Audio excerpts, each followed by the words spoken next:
बराह रास्त इस वक्त आपको लिए चलेंगे शर्जील इनाम मेमन इस वक्त कराची में न्यूज़ कॉन्फ्रेंस कर रहे हैं। बातचीत करेंगे और सबसे पहला और सबसे इम्पोर्टेंट इशू है यूनिवर्सिटीज़ का। जैसा कि आप तमाम लोगों को पता है कि सिंध काबीना का जो लास्ट इजलास हुआ था उसमें सिंध काबीना ने फैसला किया था कि जितनी भी सिंध में मौजूद यूनिवर्सिटीज़ हैं उसमें जो वाइस चांसलर का क्राइटेरिया है उसको इन्हेंस किया गया है। अब वो इन्हेंस करने का मैं थोड़ा का मकसद भी बता दूं और पहले के हालात भी बता दूं। जो एग्जिस्टिंग क्राइटेरिया है, जो इस वक्त क्राइटेरिया वो ये है कि जी कोई भी प्रोफेसर जो है वो ही वाइस चांसलर बन सकता है, ठीक है। लेकिन ये क्राइटेरिया भी पीपुल्स पार्टी के दौर में ही लाया गया था और इसको एक तजुर्बा करके देखा गया था। इससे पहले क्राइटेरिया ये था कि उसमें मुख्तलिफ लोगों को मौका दिया गया था। अब अभी भी जो क्राइटेरिया चेंज किया गया उसका कहीं मकसद ये नहीं कि प्रोफेसर वाइस चांसलर नहीं बन सकता। प्रोफेसर वाइस चांसलर बन सकता है, लेकिन उसके साथ साथ हमने एक और क्राइटेरिया ऐड किया, वो ये है कि कोई भी रिटायर्ड ब्यूरोक्रेट या कोई ऐसा 21 ग्रेड का ब्यूरोक्रेट जिसने उस रिलेवेंट फील्ड में मास्टर्स की हो वो भी क्राइटेरिया में आ सकता है, वो भी अप्लाई कर सकता है। और ये कोई हम पहले ये नहीं कि कोई नया तजुर्बा करने जा रहे हैं, ये चीजें पहले हो चुकी हैं। अगर आपको याद हो कि मजहर सिद्दीकी साहब सिंध यूनिवर्सिटी के वाइस चांसलर थे और उस वक्त सिंध यूनिवर्सिटी एक बेहतरीन तरीके से अपना तदरीसी अमल चला रही थी। मजहर सिद्दीकी साहब भी एक्स ब्यूरोक्रेट थे। अल्लामा आया काजी साहब भी प्रोफेसर नहीं थे, लेकिन वो भी वाइस चांसलर रहे हैं। निसार सिद्दीकी साहब ब्यूरोक्रेट थे, वाइस चांसलर रहे हैं। आपका मुजफ्फर शाह साहब, जब हमने मेहरान यूनिवर्सिटी में अपनी इंजीनियरिंग की थी तो उस वक्त मुजफ्फर शाह साहब भी वाइस चांसलर रहे और वो भी जो है वो ब्यूरोक्रेट थे। तो कोई नई चीज़ नहीं लेके आई जा रही जिसकी वजह से चंद लोग उसको गलत तरीके से इस्तेमाल कर रहे हैं या कुछ लोग इनसिक्योर हो रहे हैं। और मैं ये भी बता दूंगा ये चीज़ हमने अचानक क्यों सोची। जब पाकिस्तान पीपुल्स पार्टी की हुकूमत आई उससे पहले सिंध में पब्लिक सेक्टर में 8 यूनिवर्सिटीज़ थी। आज पब्लिक सेक्टर में 30 यूनिवर्सिटीज़ मौजूद हैं। तो जाहिर है कि अगर हम 30 यूनिवर्सिटीज़ में वाइस चांसलर को मुकर्रर करना हो और हमें वहाँ पे बेहतरी के लिए तब्दीली लानी हो तो हमारे पास अगर एप्लीकेशन और कैंडिडेट्स ही इतने लिमिटेड रह जाएंगे तो अब हम कहाँ जाएंगे। और कहीं पे भी हेल्दी कंपटीशन को इनकरेज किया जाता है, हेल्दी कंपटीशन को कभी भी डिस्करेज नहीं किया जाता। तो ये सोच और ये जो चंद लोग मखसूस लोग इसको किसी भी पर्पस के लिए इस्तेमाल कर रहे हैं, मेरी उनसे भी गुजारिश होगी, मौतबाना गुजारिश होगी कि बराए मेहरबानी हुकूमत जो कि आपके इस पूरे सिस्टम को चला रही होती है वही रिस्पॉन्सिबल होती है हर अच्छे और बुरे का। तो हुकूमत की ये जिम्मेदारी है कि चीज़ों को बेहतर करने के लिए और कभी भी बेहतर फैसले करे तो उसको इनकरेज किया जाए। कोई नया तजुर्बा नहीं है कि जी इससे पहले कभी ज़िंदगी में ब्यूरोक्रेट्स रहे नहीं हैं। जिनके मैंने नाम लिए वो निहायती बड़े इंपॉर्टेंट नाम थे जो कि ब्यूरोक्रेसी से थे, जो कि प्रोफेसर नहीं थे। और आज भी क्राइटेरिया में 62 ईयर्स की एज मखसूस की गई है। 62 ईयर्स से ज़्यादा किसी की भी अपॉइंटमेंट नहीं होगी, रेलेवेंट फील्ड से मास्टर्स होगी। वो अच्छा क्राइटेरिया में उतरता है तो उसको भी चांस मिल सकता है कि वो भी वाइस चांसलर रह सकता है। तो ये एक निहायत इंपॉर्टेंट चीज़ थी। दूसरी चीज़, कल मीडिया में एक चीज़ हाईलाइट हुई, एहसन इकबाल साहब का दौरा था और उसमें किसी एक वो हमारा एक ताजर साहब थे, अतीक मीर साहब, उन्होंने कोई गुफ्तगू की, लेकिन उस गुफ्तगू के बाद फिर उन्होंने अपनी गुफ्तगू का एक दूसरा बयान भी दे दिया और वो आज मीडिया चैनल्स पे चल भी रहा है। मैं उनकी गुफ्तगू को या अतीक मीर साहब पर कोई गुफ्तगू मैं नहीं करूंगा और ना ही किसी पे मैं कोई कमेंट करूंगा, लेकिन जो उन्होंने बात की उसके बाद फिर चंद लोगों ने सोशल मीडिया पे और उसको किसी दूसरे अंदाज से लिया कि जी पंजाब में शायद ज़्यादा बेहतर तरक्की है और पंजाब जो है वो सिंध से ज़्यादा आगे है। तो देखिए जी, कुछ चीज़ों में तो मैं भी मानता हूं कि पंजाब भी खैर हमारा सूबा है, ये मैं बता दूं। पूरा पाकिस्तान हमारा है। अगर मेरे पाकिस्तान का कोई भी हिस्सा ज़्यादा तरक्की कर रहा है या मेरे पाकिस्तान का कोई भी हिस्सा किसी एक शोबे में बेहतर है तो मुझे उस पर खुशी होनी चाहिए। तो उसको ये हम ओन करते हैं कि पंजाब भी हमारा है, खैबर पख्तूनख्वा भी हमारा है, बलूचिस्तान भी हमारा है, सिंध भी हमारा है। लेकिन मैं एक वाज़ेह बता दूं कि पंजाब में अगर मोटरवेज ज़्यादा बनी हुई हैं तो पंजाब की वफाक में हुकूमत ज़्यादा रही है वहाँ के पॉलिटिकल पार्टीज़ की, तो उन्होंने मोटरवेज को फोकस किया पंजाब के। और मैं समझता हूँ कि अगर यही फोकस उनका सिंध के मोटरवेज पे भी होता जो वफाक के ज़ेर इस्तेमाल सड़कें हैं, तो हम कहते हैं कि ठीक है यार, सखर और हैदराबाद की सड़क भी आज जो वो मेटल सड़क बनी हुई है और बहुत अच्छे तरीके से वो चल रही है। इस तरीके से ज़रा वहाँ की हुकूमतों को ज़्यादा वफाक की हुकूमत मिली, तो जो भी जो शेयर्स होते हैं, जो वफाक की भी स्कीम्स हैं, अगर आप निकाल लें पिछले 15-20 साल से कि वफाक की जो सूबाई के बजट के अलावा वफाक की स्कीम्स जो हैं वो बाकी सूबों में किस तरह उनका शेयर मिले और सिंध को हर साल में जो है वो कितनी ज़्यादती हुई, तो वो लिस्ट भी मौजूद है। मैं आपको उसकी प्रेजेंटेशन जब बोलेंगे मैं दे दूंगा। चाहे वो पिछले अदवार में PMLN की हुकूमत हो या PTI की हुकूमत हो, किस तरीके से सिंध के साथ बड़ी बड़ी स्कीम्स में ज़्यादती हुई, तो डेफिनेटली जहां आप ज़्यादा खर्चा करोगे तो वह ज़्यादा आपको बेहतर नजर आएगी। लेकिन ये सिर्फ चंद मोटरवेज की मैं कंपैरिजन दे रहा था या एक दो शहरों की कंपैरिजन दे रहा था। लेकिन अगर आप ओवरऑल तरक्की को देखना चाहते हैं और अगर किसी ने कंपैरिजन करना है ओवरऑल सूबाई वज़ीराए आला का या सूबाई हुकूमतों का, तो आज पूरे पाकिस्तान की जो असल ज़रूरत है और वो ज़रूरत है एनर्जी, क्योंकि बिजली के बगैर कुछ नहीं है। तो एनर्जी के प्रोजेक्ट्स जो कि थरकोल का प्रोजेक्ट जो कि पाकिस्तान पीपुल्स पार्टी की हुकूमत ने सिंध ने शुरू किया, पाकिस्तान में कोई ऐसा सूबा नहीं है जहां पे इस तरह की कोई स्कीम शुरू की गई हो। जिस तरीके से शहीद मोहतरमा बेनज़ीर भुट्टो साहिबा ने पहले इस प्रोजेक्ट का एक ख्वाब देखा और फिर जब PMLN की हुकूमत आई और PMLN की हुकूमत ने इसलिए उस प्रोजेक्ट को ख़त्म किया क्योंकि वो प्रोजेक्ट सिंध में हो रहा था और शहीद मोहतरमा बेनज़ीर भुट्टो साहिबा लेके आ रही थी और उसकी वजह से पीपुल्स पार्टी को शायद कोई क्रेडिट मिलता। तो उसके बावजूद फिर जब 2008 में मोहतरम आसिफ अली ज़रदारी साहब की हुकूमत आई और पीपुल्स पार्टी ने उस प्रोजेक्ट को दोबारा शुरू किया, उस वक्त के वज़ीर आला सैयद कायम अली शाह साहब ने उस प्रोजेक्ट को दोबारा शुरू किया, तो थर्क पार्कर के कोयले से आज पूरे पाकिस्तान को नॉन स्टॉप जो है वो कोयला मिल रहा है और जो हमारे इसी कोयले से बिजली बन भी रही है और जहां पर बाकी कंपनीज बाहर से इंपोर्ट करके कोयला लेके आ रही हैं, वो और बाकी माहिरीन भी ये कह रहे हैं कि जी सबसे बेहतरीन कोयला जो है और सबसे सस्ता कोयला वो हमारा लोकल पड़ेगा, वो थरपारकर का पड़ेगा। तो ये मेगा प्रोजेक्ट पाकिस्तान पीपुल्स पार्टी की हुकूमत सिंध ने शुरू किए। जो हेल्थ सेक्टर की बात है, हमारे बिजनेसमैन ने जो बात की, मैं उससे बिल्कुल उस वक्त चाहे उन्होंने मजाकन कहा या आज उसकी तरदीद भी आ गई, लेकिन क्या हेल्थ सेक्टर में सिंध से कोई और सूबा कॉम्पीट कर सकता है?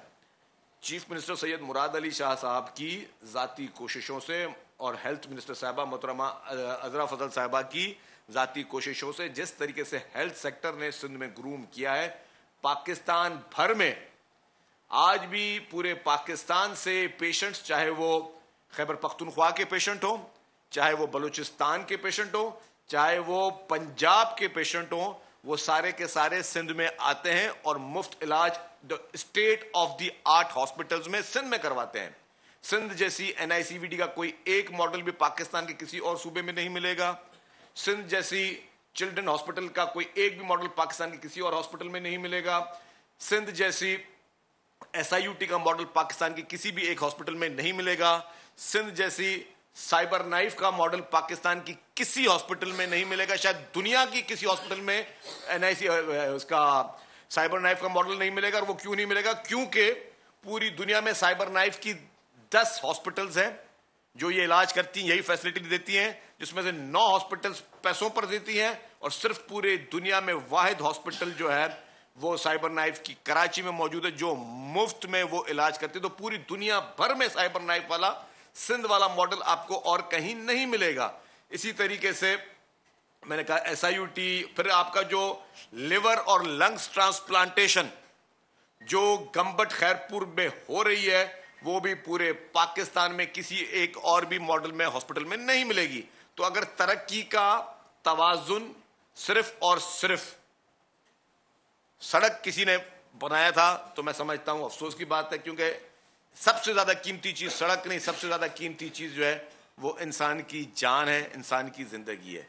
और सड़कों में भी मैं बताता चलूं कि सड़कों में भी पाकिस्तान पीपुल्स पार्टी की सिंध हुकूमत जहां जहां पे सूबे के रोड हैं, पूरे डिस्ट्रिक्ट टू डिस्ट्रिक्ट, वहां पे जबरदस्त तरीके से काम हुआ है। जहां पे हमारे फेडरल रोड्स हैं वहां पे इश्यूज हैं, कराची में कुछ जगहों पर इश्यूज है, तो वहां पे भी दिन और रात कराची की एडमिनिस्ट्रेशन, बल्दिया उज़्मा और कराची के तमाम इदारे, सूबाई हुकूमत दिन रात मेहनत करके उन प्रोजेक्ट्स को हाईलाइट कर रहे हैं, उन प्रोजेक्ट्स पे काम कर रहे हैं और उनकी इंप्रूवमेंट कर रहे हैं। तो ये जो कल एक नई बहस किसी ने शुरू करवाई, तो मैं ये वाजे करना चाहता हूं कि अल्हम्दुलिल्लाह एजुकेशन सेक्टर्स में जो आपकी हमारी यूनिवर्सिटीज में आप जाके देखें कि बेहतरीन यूनिवर्सिटीज बन रही। हमारी अरोड़ यूनिवर्सिटी देख लें, हमारी IBA देख लें। IBA आज भी पाकिस्तान की बेहतरीन यूनिवर्सिटीज में एक है। 2 दिन पहले चेयरमैन बिलावल भुट्टो ज़रदारी साहब मेहरान यूनिवर्सिटी के कॉन्वोकेशन में गए। मेहरान इंजीनियरिंग यूनिवर्सिटी जो है पाकिस्तान में नंबर 2 पे आ रही है, और ये सारी हुकूमत सिंध की जो है उसको मुकम्मल तौर पर फंडिंग और सारी सहूलियात मौजूद है। इसी तरीके से बाकी तमाम हमारे सेक्टर्स में जो है वो हुकूमत सिंध जो है वो काम कर रही है। लेकिन और बात बताऊं, जो इस वक्त एनर्जी सेक्टर में थरको के अलावा भी जिस तरीके से लाखों अफराद को मुफ्त सोलर सिस्टम दिया जा रहा है, क्या पाकिस्तान के कौन से सूबे में लोगों के घरों पे गरीब लोगों को सोलर सिस्टम दिया जा रहा है? और एक और स्कीम बता दूं मैं आपको, जो कि जिसपे बात होती है, दुनिया की तारीख का सबसे बड़े में बड़ा हाउसिंग प्रोजेक्ट वो हुकूमत सिंध, पीपुल्स पार्टी की हुकूमत सिंध में बना रही है। क्योंकि सैलाब तो पंजाब में भी आए, खैबर पख्तूनख्वा में भी आए, बलूचिस्तान में भी आए, लेकिन वाहिद सूबा सिंध था जो कि 21 लाख बेघर लोगों को घर बना के दे रहा है। क्या पाकिस्तान के किसी और सूबे में इस तरह की कोई स्कीम शुरू की गई? पाकिस्तान को छोड़ दें, चाहे क्या एशिया में कोई किसी ऐसे मुल्क में इस तरह की स्कीम शुरू की गई? एशिया में भी छोड़ दें, क्या दुनिया में कोई और ऐसा मुल्क था जिसमें इतनी बड़ी तादाद में 21 लाख बेघर लोगों के लिए घर बना के दिए जा रहे हैं? ये कहीं बना के नहीं दिए जा रहे, ये सिर्फ और सिर्फ पाकिस्तान पीपुल्स पार्टी की हुकूमत सिंध है, जिसको तनकीद का निशाना या बाइस तरीके से हमेशा बनाने की कोशिश की जाती है, जिसके लिए हमेशा बाकायदा मीडिया ट्रायल किए गए, जिसके पीपुल्स पार्टी की हुकूमत के खिलाफ हमेशा से एक सोची समझी साजिश के तहत इस तरह की बातें की गई। लेकिन डिलीवरी में, कहने को कह दें आप, लेकिन डिलीवरी में हमेशा पाकिस्तान पीपुल्स पार्टी की जो सिंध हुकूमत है उसको हमेशा मैं समझता हूं कि अवाम में पजीराई मौजूद है। अगर सिर्फ और सिर्फ चंद लोगों के हाथ में होता जो कि परसेप्शन बनाते हैं, ये की कोशिश करते हैं या वो अपने रिमार्क्स देते हैं, तो सबसे बड़ी बात मैं कह दूं, इलेक्शन 2024 के रिजल्ट इस चीज का वाज़ेह सबूत है। बगैर तफसील में जाए हुए मैं कहूंगा कि किसको कितनी पजीराई मिली। पाकिस्तान पीपुल्स पार्टी को सिंध में क्या पजीराई मिली और कितनी भी जमातें हों उनको क्या पजीराई मिली, ये किसी से छुपी हुई बात नहीं है। अल्हम्दुलिल्लाह पाकिस्तान पीपुल्स पार्टी ने हर इलेक्शन में पहले से ज्यादा वोट लिए। पाकिस्तान पीपुल्स पार्टी को अवाम ने हर इलेक्शन में पहले से ज्यादा पजीराई दी। पाकिस्तान पीपुल्स पार्टी पे की क़यादत पर अवाम ने, वर्करों ने हमेशा हर इलेक्शन में पहले से ज्यादा एतमाद किया। तो यही इस चीज का सबसे वाज़ेह सबूत है कि चेयरमैन पाकिस्तान पीपुल्स पार्टी मोहतरम बिलावल भुट्टो ज़रदारी साहब, प्रेसिडेंट आसिफ अली ज़रदारी साहब, मोहतरमा फरियाल तालपुर साहबा की जो सियासी जदोजहद और जिस तरीके से वो चीज़ों को गाइड कर रहे हैं, और चीफ मिनिस्टर सैयद मुराद अली शाह साहब जो कि दिन और रात मेहनत कर रहे हैं, जिस तरीके से वो हर शोबे में इंटरेस्ट लेकर चीज़ों को आगे बढ़ा रहे हैं, ये इस चीज़ का बहुत बड़ा सबूत है कि अवाम जो है वो हमें वोट दे रहा है। अवाम में पीपुल्स पार्टी की पजीराई है। बाकी ओपिनियन मेकर्स ड्राइंग रूम में बैठकर कमेंट्स करने वाले जो भी बात करते रहे हैं, वो उनकी बात को हम बुरा नहीं मानेंगे। लेकिन एक और चीज, मैं इन सारी चीजों का मसला मैं ये भी नहीं कह रहा कि जी हमारे पास सब अच्छा की मैं बात कर दूं, नहीं, हमारे पास चैलेंजेस हैं, हमारे पास चीजें चल रही हैं, हमारे पास अभी भी मेगा प्रोजेक्ट्स पे काम चल रहा है।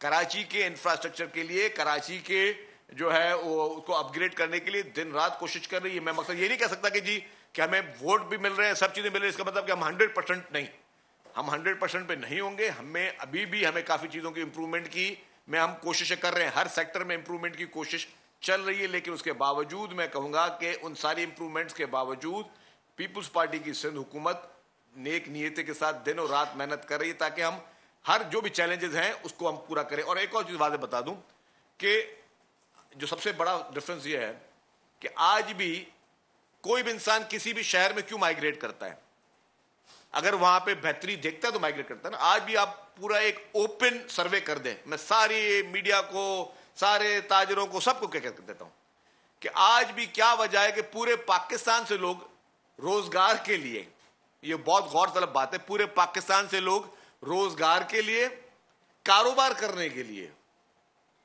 मजदूरी के लिए सिंध सूबे का जो है रोजाना जो इन्फ्लेक्स है पॉपुलेशन का वो सिंध सूबे में, अगर बाकी सूबे में और बाकी शहरों में बहुत अच्छा काम हो रहा है, मैंने कहा सारा पाकिस्तान हमारा है, खुदा ना खास्ता कोई ना जहन में कोई ऐसी बात है ना दिल में ऐसी कोई बात है, पाकिस्तान का एक एक इंच हमारा है। लेकिन अगर बाकी सूबों में ज्यादा काम हो रहा है तो जो लोग जो नॉर्दर्न एरिया से और पूरे पाकिस्तान से यहां कारोबार करने के लिए आ रहे हैं वो यहां से किसी और जगह पे क्यों नहीं जा रहे, वहां क्यों नहीं इन्फ्लेक्स हो रहा, वहां पे लोग क्यों नहीं, अगर वहां ज्यादा तरक्की मिल रही है, वहां ज्यादा सहूलतें मिल रही है, लोगों को वहां ज्यादा अच्छी लाइफस्टाइल मिल रहा है, तो लोग वहां क्यों नहीं जा रहे। सारा बोझ जो है और सारा इन्फ्लेक्स यहाँ पे क्यों। और ना ही मैं कोई भी तासुब की नजाकत से नहीं देख रहा, हम सबको वेलकम करते हुए, हम आज भी सबको वेलकम करते हुए, क्योंकि ये मुल्क हर एक का मुल्क है। तो ये वो एक फैक्ट्स है जिसको हमेशा हम भूल जाते हैं। जब अगर हजारों की तादाद में लोग यहाँ पे रोजाना आ रहे हैं तो वो लोग यहाँ पे सड़कें भी इस्तेमाल कर रहे हैं, वो लोग यहाँ पे पानी भी इस्तेमाल कर रहे हैं, वो लोग अभी अगर हमारे इंफ्रास्ट्रक्चर की हम बात करते हैं कि जी हमारे इंफ्रास्ट्रक्चर में बहुत ज्यादा है, तो क्यों है, क्योंकि पोर्ट यहाँ पे पूरे पाकिस्तान की इंपोर्ट और एक्सपोर्ट यहाँ से होती है। अगर यहाँ पे ट्रॉलर्स चलते हैं, अगर यहाँ पे जो है हैवी ट्रैफिक चलती है, अगर यहाँ पे ट्रकें चल रही होती है सारा दिन, यहाँ पे सारा दिन कंटेनरों की गाड़ियां चल रही होती है, क्यों, क्योंकि पूरे पाकिस्तान की तजारत जो है वो इस शहर से चल रही है। तो जाहिर है वो इंफ्रास्ट्रक्चर को तबाह भी कर रहे हैं, जिसकी वजह से हमने कहा कि जी कि जो सेस टैक्स को सिंध का जो एक्साइज महकमे को मिलना चाहिए उनको मिले। उस पर कुछ कारोबारी हजरात चले गए हाई कोर्ट में, हाई कोर्ट ने उनकी पिटीशन को रद्द कर दिया, वो चले गए सुप्रीम कोर्ट में। सिर्फ एक साल का कोई 100, इस वक्त भी कोई 180 अरब रुपए सिंध हुकूमत के जो है वो सुप्रीम कोर्ट में फंसे हुए हैं और पिछले कितने सालों के साथ फंसे हुए हैं। भाई क्यों नहीं आप रिलीज करते, अगर सेस अगर यहाँ पे इंफ्रास्ट्रक्चर पे वो बोझ पड़ रहा है, अगर इंफ्रास्ट्रक्चर पे वो हैवी ट्रैफिक यहाँ पे चल रही है और यहाँ पे सड़कें खराब हो रही है, तो ये तो नहीं हो सकता कि जी कि पूरे पाकिस्तान की ट्रैफिक और इंफ्रास्ट्रक्चर की जो प्रेशर है वो ये शहर बर्दाश्त करे और इस शहर का जो सेस टैक्स जो कि उस वक्त कोर्ट में जमा हो रहा है वो हुकूमत को ना दिया जाए ताकि उस इंफ्रास्ट्रक्चर की इंप्रूवमेंट करे।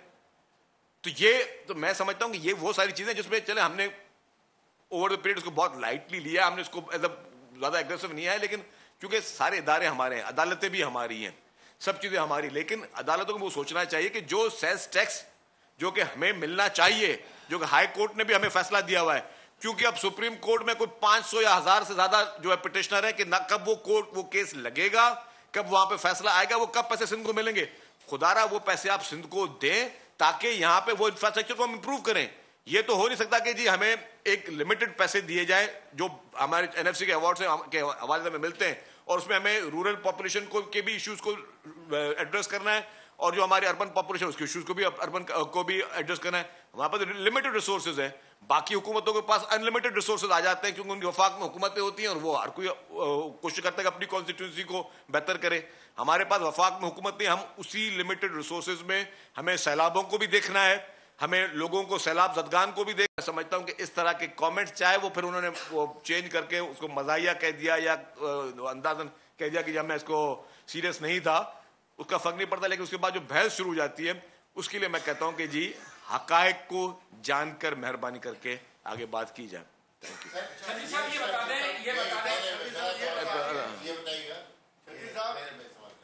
ये ताजिरों का मामला आज नहीं उठा, पहले भी ये मामला जो चाइनीज ताजिर यहाँ पे आए हैं, जो चाइनीज आए हैं वो भी कोर्ट गए हैं, उनके साथ भी पुलिस नाइंसाफी कर रही है। ये मामला मुस्तकिल हो भी रहे, सिंध हुकूमत इस हवाले से क्या कुछ इक़दाम कर रही है या क्या? देखिए जी, वो बहुत सेंसिटिव टॉपिक है, उस पर पुलिस की तरफ से और होम मिनिस्टर साहब की तरफ से क्लियर स्टांस और बयान आया है। और बात ये तो आउट ऑफ क्वेश्चन है कि पुलिस किसी के साथ भी इस तरह की खुदा न खास्ता और फॉरेन डिग्निटीज़ के साथ कोई ज्यादती कर जाए। यस, जहाँ पे इश्यूज हैं कि एक SOPs बनाई हुई हैं, उन SOPs पे सबने चलना है और हमें वो ज़्यादा कॉन्शियस हैं, उनकी सिक्योरिटी हमें अपनों की सिक्योरिटी ज़्यादा अजीज़ है। इससे ज़्यादा मैं आपको क्या बात बता दूं, लेकिन उसके लिए पूरा फुल प्रूफ सिस्टम भी बनाए गए हैं। जो भी मेरी रिक्वेस्ट होगी उन सबसे कि वो SOPs को फॉलो करें। ये बता दें कि वाइस चांसलर्स की तैनाती को इतना ओपन कर रहे हो, तो उसमें क्या ऐसी श्योरिटी, क्या ऐसी गारंटी है कि कल कोई ब्रिगेडियर आ गया रिटायर्ड या कोई क्या कहते हैं ब्यूरोक्रेट ने कौन सा तीर मारा होगा जो वहां जाके जो है वो यूनिवर्सिटी को संभालेंगे। कोई मतलब जो प्रोफेसर है वो मुतालिका फील्ड के हैं और उनको पता है कि एजुकेशनिस्ट हैं, लेकिन बाहर के लोग आकर अगर वाइस चांसलर बनेंगे तो वो फिर देखिए भाई मेरे, हमने नहीं कहा कि प्रोफेसर वाइस चांसलर नहीं बन सकते। हम तो कह ही नहीं रहे कि प्रोफेसर वाइस चांसलर नहीं बन सकता। प्रोफेसर भी बन सकता है, लेकिन अगर एडमिनिस्ट्रेटिव, कुछ चीजें एडमिनिस्ट्रेटिव होती हैं, मैं इस पर ज्यादा बहस नहीं करूंगा, लेकिन हमारे माजी में हमारे इन्हीं ब्यूरोक्रेट्स, एक्स ब्यूरोक्रेट्स ने बहुत अच्छा काम किया। मजहरुल हक सिद्दीकी साहब का नाम कौन नहीं जानता। हमने जब स्कूलिंग थी और हमारे कॉलेजेस थे तब मजहरुल हक सिद्दीकी साहब के अंडर भी हमने पढ़ाई की है। इसी तरीके से मैंने कहा कि मुजफ्फर शाह साहब जो वाइस चांसलर थे मेरान यूनिवर्सिटी के, बहुत अच्छा नाम था। अल्लामा आया एक काजी साहब का नाम आपने कभी सुना है? सुना है, बहुत बड़ा नाम था। अच्छा, मैं आपको बताऊं कि अल्लामा इकबाल साहब भी वाइस चांसलर रहे हैं, आपको पता है ये बात? तो आप अगर आपको बता दूं कि प्रोफेसर और नॉन प्रोफेसर की बात नहीं है। इसी तरीके से मेरा कहने का मकसद ये है कि हमें कोशिश ये करनी चाहिए कि हम एवेन्यूज को बड़ा करें, हम लिमिटेड ना रखें। पुराने क्राइटेरिया को नहीं छेड़ा गया, ज्यादा हम एवेन्यूज को ना, क्योंकि अगर इस वक्त सिंध में 30 यूनिवर्सिटीज हैं, हम कहीं अगर एप्लीकेशन मांगते हैं, अगर उससे अच्छा कोई प्रोफेसर से ज्यादा कोई अच्छा कोई हमें बंदा शख्स को मिल जाता है तो उसमें क्या हर्ज है। और आपने कहा कि जी कोई और फील्ड में कोई ऐसी नीयत नहीं। नीयत हमारी सिर्फ और सिर्फ एक ये है कि हम जहां पे गवर्नमेंट बिलियंस ऑफ रुपीस उन एजुकेशन इंस्टीट्यूट्स पे खर्च कर रही है, वहां पे हम क्वालिटी ऑफ एजुकेशन को, एजुकेशन के माहौल को बेहतर कर सकें। हमने ऐसे भी लोग देखे हैं जो कि एजुकेशन इंस्टीट्यूट में बड़े बड़े ओहदों पे बैठे हैं, साथ साथ में वो मीडिया में नौकरियां भी कर रहे हैं। भाई अगर आप एक जगह पे बैठो तो वहीं पे नौकरी करो ना आप, और साथ में आप मीडिया हाउसेस में भी नौकरी कर रहे हैं। ऐसे लोग भी हमने देखे हैं, वो अरबाब साहब को पता है। तो ये सारी चीजें जो है इस तरह की, तो हम वो कह रहे हैं कि जी हमारा क्राइटेरिया वही है। अच्छा, ये बता दें हमीद साहब, ये कौन सी कुव्वतें हैं कि कभी कचरे पे सालों तक सियासत चलती रही, अब यूनिवर्सिटी मैटर पे भी सियासत हो रही है, और इसी तरह जो है वो ताजिर हजरात को भी कभी कभी इस्तेमाल किया जाता है। आप खुलकर उन मुखालफिन का जिक्र क्यों नहीं करते जो आप लोगों की इस तरह से किरदारकशी भी करते हैं और इस तरह से मीडिया ट्रायल भी कर रहे हैं? देखिए हम सियासी लोग हैं और सियासी लोगों के मुखालफिन होते हैं। अगर ये कोई ये जहन में रखे कि मैं सियासत करूंगा और मेरी कोई मुखालफत भी ना करे तो वो डिक्टेटर होगा। भाई हम तो बहुत ही ओपनली कहते हैं जी, हमें लोग बुरा भला भी कहेंगे, जिनको काम हमारा अच्छा लगेगा हमें अच्छा भी कहेंगे। हमें आखिर में हमें जाना है अवाम की अदालत में, और अवाम की अदालत लगती है इलेक्शन के दिन में। तो इसीलिए हमें कोई हमीद साहब बुरा नहीं लगता कि कोई भी हमारी मुखालफत करे। और ठीक है, मैं ये नहीं कहूँगा इनके पीछे कोई इनको कर रहा होगा, ठीक है, अपनी अपनी एक सोच रख सकता है। चाहे यूनिवर्सिटीज में जो इस वक्त एहतजाज चल रहे हैं और तदरीसी अमल को नुकसान पहुंचाया जा रहा है, नौजवानों के जो हमारे नौजवान नस्ल है उनको अगर उनकी क्लासेस नहीं चल रही तो आप उन नौजवानों के मुस्तकबिल के साथ खेल रहे हैं। तो नौजवानों के मुस्तकबिल के साथ खेलने का इख्तियार किसी को भी नहीं है, किसी अपने जाती मुफाद के लिए। इस तरीके से कारोबारी हजरात जो है उनके लिए बहुत निहायती एहतराम है। अब उसमें भी अगर एक दो शख्सों ने किसी ने अपनी कोई जाती राय दी फिर उसने चेंज कर दी तो जो उसकी अपनी मर्जी। ये बताइएगा कि जो है बागी पीटीआई अपने ही खिलाड़ियों को आउट कर रहे हैं, रन आउट भी हो रहे हैं उनके खिलाड़ी। गुगली वो अपने ही खिलाड़ियों को मार रहे हैं। उन्होंने गड्डापुर को सदारत से हटा दिया, फिर वो जो उसका वकील सफाई था शेर अफजल, उसको सफाई से रोक दिया गया। तो क्या बागी पीटीआई अब हुकूमत की बजाय अपने ही लोगों को रन आउट और गुगली मार रही, क्या मसला है? देखिए जी, इस वक्त मैं समझता हूं कि पीटीआई के अंदर जो है ना इस वक्त सीरियस तजाद मौजूद है और पीटीआई इस वक्त बहुत ज़्यादा ग्रुपिंग का शिकार है। और जो शख्स अंदर बैठकर समझ रहा है कि बाहर हालात सब अच्छे हैं, उसके हालात अच्छे नहीं हैं। और आवाम में भी मैंने पहले भी ये बात कही कि जब वो गिरफ्तार हुआ था 9 मई को, तो जिस तरीके से पाकिस्तान का इन्होंने कोशिश की पाकिस्तान को नुकसान पहुंचाने की और हर मुमकिन कोशिश की, फिर जब उसको सजा हुई 14 साल की, तो एक शख्स भी पूरे पाकिस्तान भर में उसके लिए एहतजाज के लिए नहीं निकला। तो ये सारी चीज़ उस चीज़ का वाज़ेह है, सबूत है कि अवाम जो है इस वक्त वो जो है उसके बारे में क्या सोच रही है। लेकिन डिस्पाइट ऑफ दैट, अगर वो पॉपुलर है भी या जो भी है, ये अपनी पार्टी में किसको वो रखता है किसको नहीं रखता वो उसका स्वाबदीद इख्तियार है, वो पीटीआई का अंदरूनी मामला है। हम ये चाहेंगे कि वो बातचीत की मेज़ पर आएँ, बातचीत करें, मसाइल को हल करें और पाकिस्तान के खिलाफ जो बैरूनी साजिशें हैं उसको बंद करें। क्योंकि जब तक इमरान खान और पीटीआई पाकिस्तान के खिलाफ बैरूनी प्रोपेगेंडास, बैरूनी साजिशें बंद नहीं करेगी, तब तक मैं समझता हूं कि वो उनके मसले का हल नहीं होगा।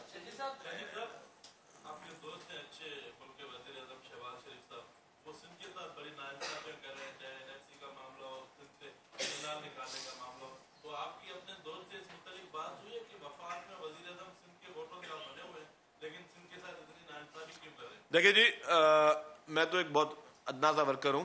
पाकिस्तान पीपल्स पार्टी की लीडरशिप की जो है वो हर फोरम पर उन्होंने अपने इश्यूज़ को रेज़ किया है।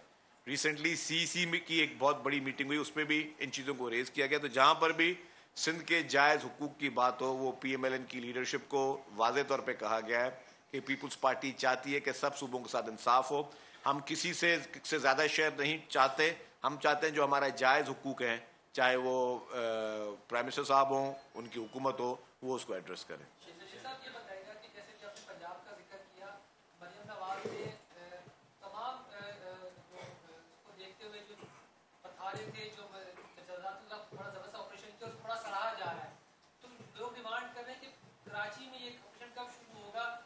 दोबारा भाई, दोबारा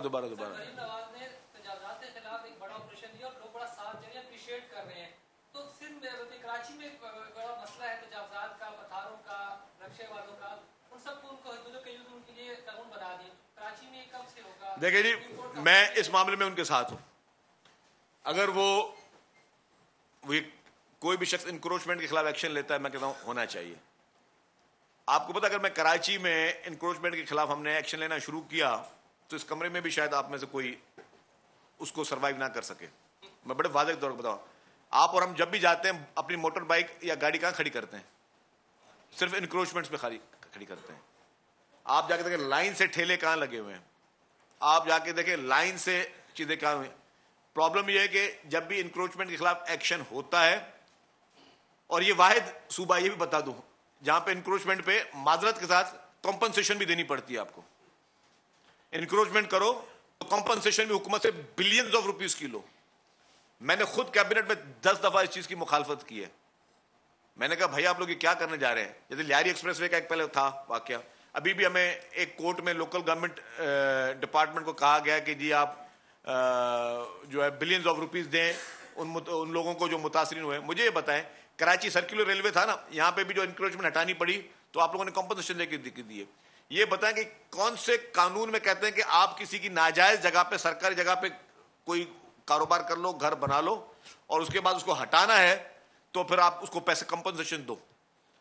अभी हमें जो है रेड लाइन BRT में बता दूं, जो उसका एक हमारा एक पैच ऐसा है जहाँ पे कार शोरूम वाले भी कह रहे हैं कि जी अगर आपकी इसको या तो आप एलिवेटेड बनाओ रोड को, अगर आपने उस ग्राउंड पे बनाना है तो हमें कंपनसेशन देनी है। और एक मैं नाम नहीं लूंगा, मुनासिब नहीं है, एक बैंक जो है इंटरनेशनल बैंक, वो कहता है कि जी उनकी बेचारों की बात को सही बोल रहे हैं। मैंने कहा अगर आप इसको दोगे तो पूरे ट्रैक में 22 किलोमीटर को आपको देना पड़ जाएगा। तो मतलब अनफॉर्चुनेटली हमें अपनी सोच चेंज करनी होगी। मैं देखिए, कानून अच्छी चीज है, मैं खुद कहता हूं इंक्रोचमेंट खत्म होनी चाहिए, लेकिन जब आप इंक्रोचमेंट के खिलाफ एक्शन लेते हैं तो आप देखते हैं, आप सुनते हैं कि फिर क्या होता है कि पुलिस पर हमले हो रहे हैं, पुलिस पर जो है वो तशद्दुद करने की कोशिश करते हैं लोग। मतलब ये नहीं कि स्टेट कमजोर या स्टेट डरती है, स्टेट हर चीज को फेस कर सकती है, लेकिन हमें पब्लिक की पल्स को देखते हुए फैसले करने पड़ते हैं। जहां पे हम समझते हैं कि जी ये बहुत इंपॉर्टेंट है, ये हमारे लिए बहुत इंपॉर्टेंट एक कोई ऐसा कोई प्रोजेक्ट है, तो वहां पे एक्शन हम करते हैं। मतलब हम चाहते हैं कि ठीक है लोग इंक्रोचमेंट ना करें। अब आपको मैं वही बोला था कि पूरे पाकिस्तान का अगर इन्फ्लक्स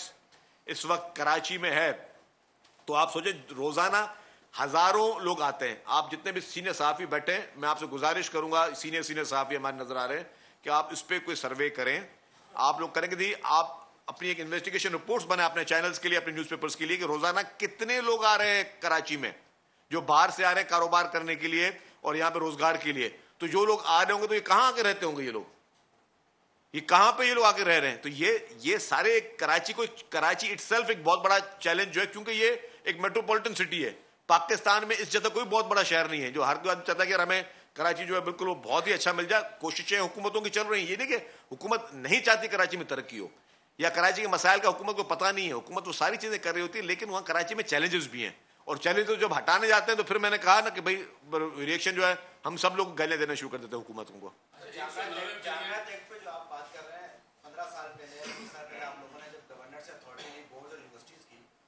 जल्दबाजी में कानून बनाया और जिसका खमियाजा परसों वज़ीर आला ने जब स्पीच को माना कि हमने ऐसा कानून बनाया कि वाइस चांसलर्स को जो मुख्तलिफ करप्शन के और दीगर जमात हम हटा नहीं सकते थे। जल्दबाजी में कानून बनाया, इसका नतीजा ये हुआ कि 15 साल में आप किसी बोर्ड में चेयरमैन कंट्रोलर से यूनिवर्सिटी में जिसमें वाइस चांसलर लगा सके डायरेक्टर फाइनेंस। तो क्या आपको नहीं लगता कि अभी भी आप जल्दबाजी कर रहे हैं? जो मौजूदा जो स्टेक होल्डर्स हैं उनसे अगर मुशावरत करने में कोई हर्ज नहीं है, और तकरीबन 8 दिन हो गए कि जामियात में तालीमी मुअत्तल है, तो क्या हुकूमत असातिज़ा से कोई राब्ता कर रही है? उनकी बात तो कम से कम सुनी जा सकती है। देखें जी, बातचीत पे कोई हर्ज नहीं है, बातचीत चल भी रही है, लेकिन अगर हुकूमत कानून भी नहीं बना सकती बेहतरी के लिए, मैंने कहा ना, ये तो कोई जाती मुफाद के लिए तो नहीं बन रहा कि मुझे आपने तो वाइस चांसलर नहीं लगना, किसी बेहतरी के लिए बन रहा है। अगर कुछ वाइस चांसलर्स गवर्नमेंट को के नोटिफिकेशन हटाने के बावजूद अगर कोर्टों से स्टे लेकर अगर वाइस चांसलर बन के बैठे हुए, तो क्या जाती नहीं है? तो हर आदमी कोर्ट को पे स्टे लाके ले ले। कल को मिसाल के तौर पर खुदा ना खास्ता आप में से किसी एक शख्स को चैनल हटा दे, आप कोर्ट से स्टे लेके बैठे हो, मुझे नहीं हटा सकते आप। तो भाई मेरे, ये चीजें मुनासिब नहीं हैं।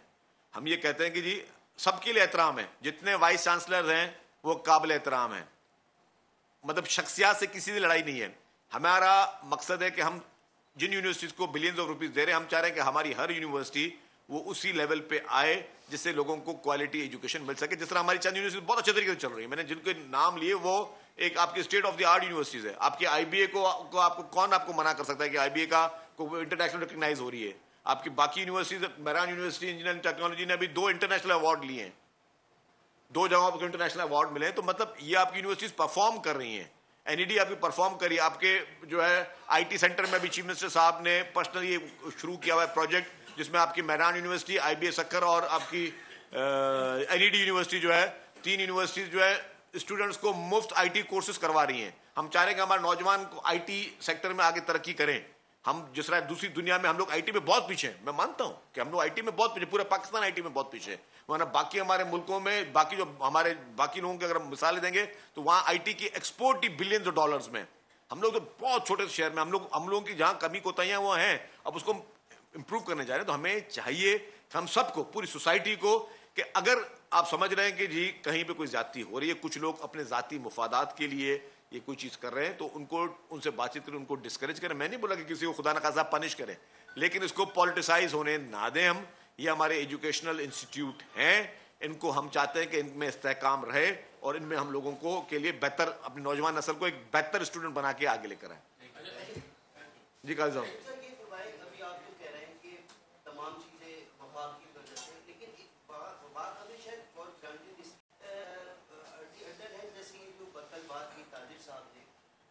शायद आपको लगा उतना मुझे भी लगा एक सिंह के शहरी की हैसियत से कि ये नहायत ही घटिया और बुरा मजाक, लेकिन ये भी हमें देखना होगा कि हम हैसियत शहरी हम ओन नहीं कर रहे शहर में, दूसरे पंजाब में ओन करते हैं, चाहे किसी भी कौमियत के हो। सर लास्ट मंथ नबी सर मनसूबा हर कोल टू नबी सर एक रिजर्व पाइप बनाना था। 2012 का मनसूबा 4 अरब का था, जो 1 खरब अरब तक पहुँच चुका, और इसके आपके 3 सवाल थे ना मेरे ख्याल से, बीच वाला सवाल नहीं था, वो तो आपने मुजम्मत की उसकी बयान की। हाँ, तो आपका जो पहला सवाल था, हाँ जी, अच्छा देखिए, वफाक की आपने बात की। देखिए और आपने उसमें एक बात देखी कि ये सिंध आज तक एनएफसी अवार्ड नहीं ले सकी, सिंध ये नहीं कर सकी। मैं आपको बताऊं दूं कि ये पाकिस्तान पीपुल्स पार्टी थी, और ये क्रेडिट अगर मैं किसी को दूंगा तो मोहतरम आसिफ अली जरदारी साहब को दूंगा, who was the president at that time, और उन्होंने और उनकी गवर्नमेंट ने वज़ीर इत्तलात सिंध शर्जील नामे में न्यूज़ कॉन्फ्रेंस कर रहे हैं। उन्होंने कहा कि पीटीआई की जानिब से मुल्क को नुकसान पहुंचाने की हर मुमकिन कोशिश की जा रही है। हम चाहते हैं कि पीटीआई बैरूनी साजिश को रोकते हुए मुज़ाकरात की टेबल पर आए। सब्सक्राइब करें और बेल दबाएं ताकि कोई खबर रह न जाए।